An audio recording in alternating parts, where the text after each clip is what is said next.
Phil here. Phil does that. We're on day 2 of Veteran Suicide Awareness 22-day challenge.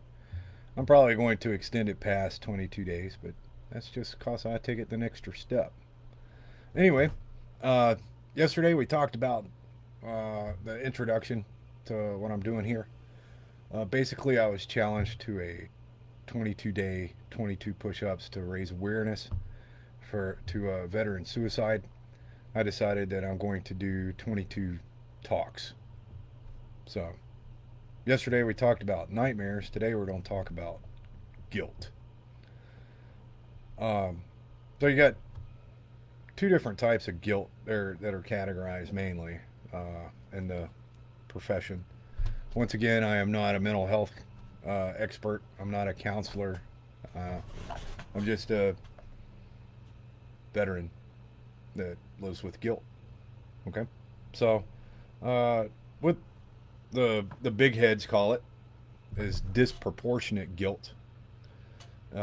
It's They say that disproportionate guilt is unhealthy and causes us to constantly think about that, and it builds shame and resentment in us. Um, the main thing that you need to realize is that disproportionate guilt is an irrational thought. All right. Um,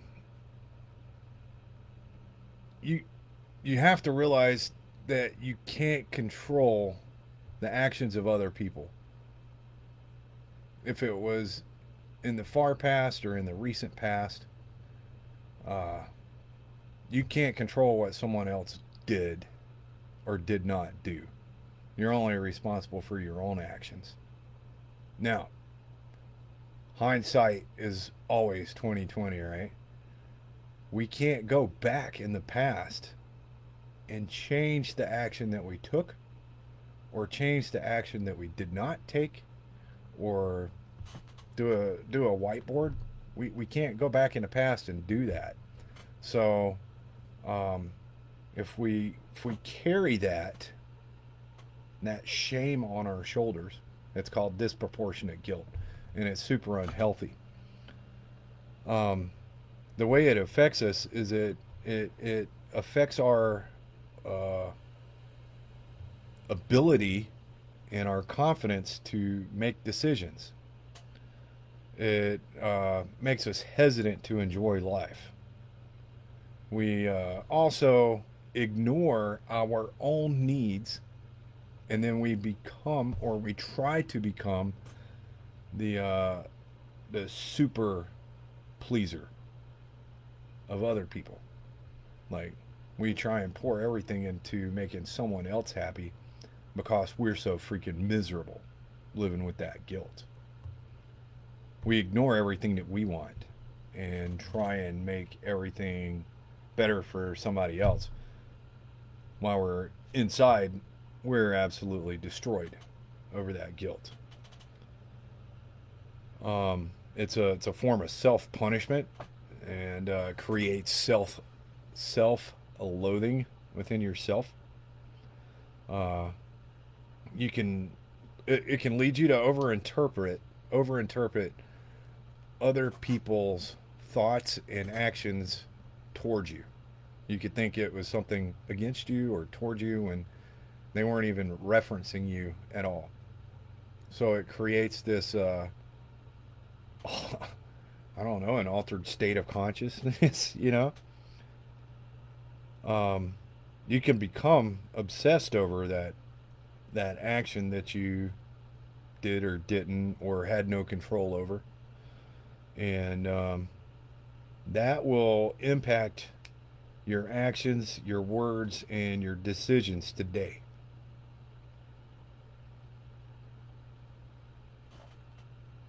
Something that happened so far back in your past, you can't do anything about it. It still affects you today, and it affects everything that you do today.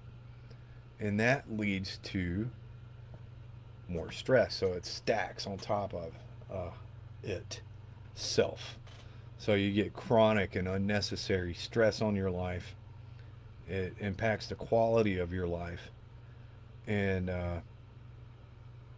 you constantly have to please someone else in order to get the fulfillment that you're not getting from pleasing yourself, because you can't please yourself because you're a piece of shit, in other words.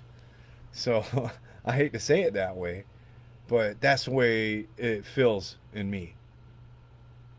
I constantly have to do something for uh, other people or my family, or I have to buy the kids treats because I'm living with guilt from my past.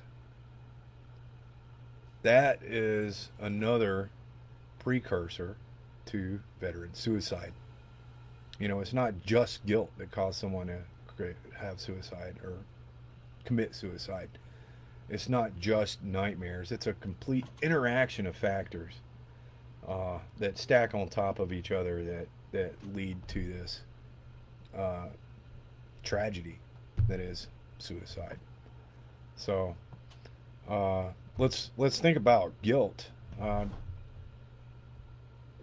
like I said, it's unnecessary and it's unhealthy, and it causes stress. We're talking about disproportionate guilt. If you need, um, look it up. Like, ask Siri.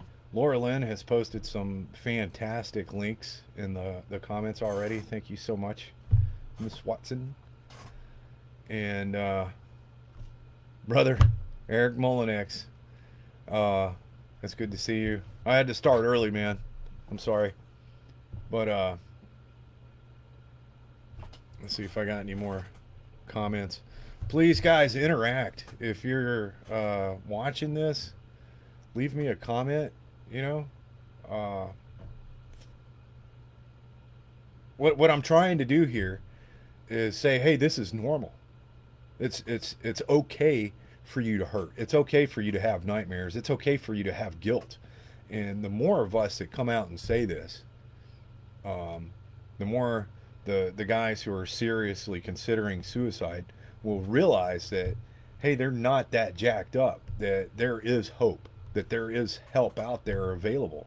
That there is a light at the end of the tunnel, and they don't need to uh, make that choice of suicide. They can choose to live.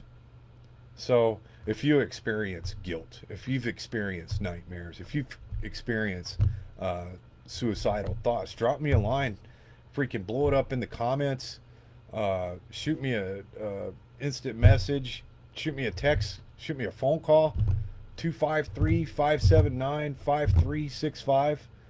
Uh, make it known. You know, you're not alone. You don't have to hurt. You don't have to suffer.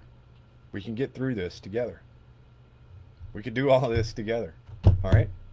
You guys be safe. Have an awesome day, and I'll see you tomorrow. Thanks for watching. Let me know. Seriously, blow up the comments. Thank you. I'm out. Bye-bye.